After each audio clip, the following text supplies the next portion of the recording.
Menada bir kun qunalmaganligimga qan kelamdi. Savol. Assalomu alaykum. Qurban hayit kuni haramda odam bek ko'p bo'lganlikdan tavofni kech soat 12larda qilgan edim. Charchab ketganlikdan Menaga chiqib ketishga faqatla imkoniyatim yo'q. Rabatda bir kecha qunib, ertasi chiqib ketdim.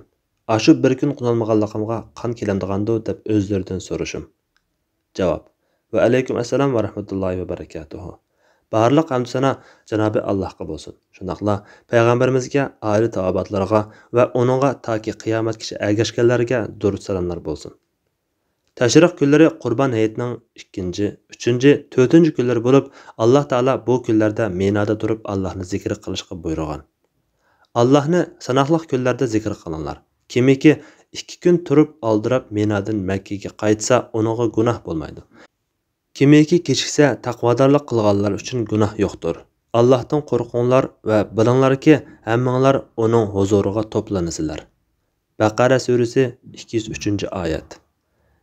İbn Abbas radhiyallohu anhuma mazkur oyatdagi sanoqli kunlarni tashriq kunlaridir deb tafsir qilgan.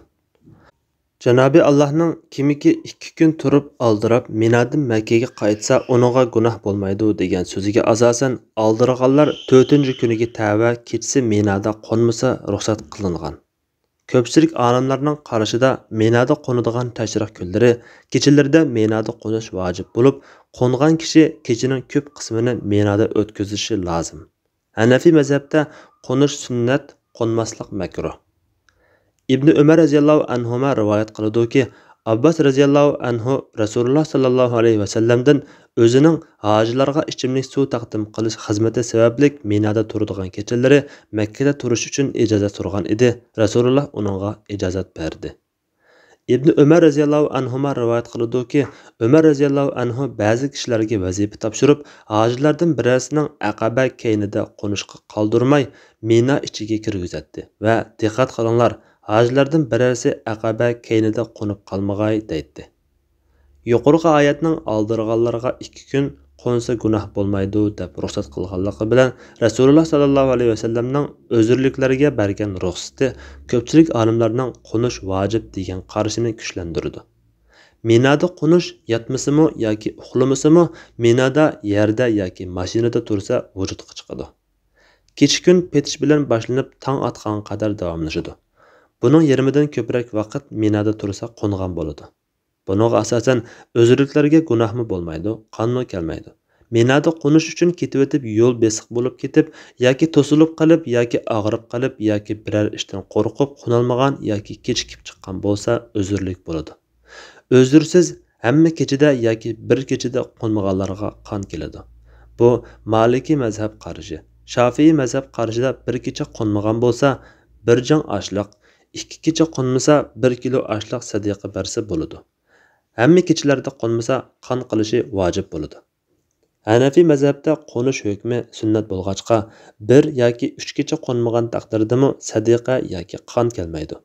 Hanbali mazhabda yuqorqi qarashlarning hammasi bor. Bir qarashda 1 kecha qo'nmaganga 1 qon keladi. Yana bir qarashda hech nima kelmaydi. Yana bir qarashda azroq sadaqa beradi. Qon keladi degan qarash Maliki mazhab qarashi bo'lib, qo'nadigan kechalarning birining yarmidan ko'p qismida yoki hammasida Menada qo'nmasa qon keladi. Garchi qon kelmaydi degan qarashlarning ma'lum asosi bo'lsa-mu, lekin qo'nish vojib degan qarash kuchli bo'lgandan keyin vojibni tark qilganiga qon kelishi sahobadan sahih holatda kelgan bo'lg'achqa qon keladi degan qarash bo'yicha amal qilish muvofiq. Qon keladi degan bu qarash Hazrati Ibn Abbas radhiyallohu anhumaning buni so'ziga tayangan. Kimiki haj umri ibodatidan biror vojibni unutib qolsa yoki tark etsa qon qilishi vojib bo'ladi.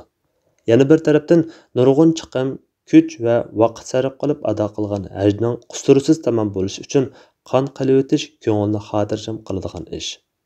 Qon qilishga imkoniyat yor bermasa, azroq oshliq yoki pul sadaqa berib o'tsami bo'ladi. Ata va Salim qatorliq ba'zi tabiinlardan biror tilla yoki biror tanga yoki shunga yaqin sadaqa berdi deb kelgan. Vallohu a'lam bis-savob. Fatvoda doktor Abdul Aziz rahmatulloh. Fatvolar majmuasi 2-tom 49-numurli fatvo.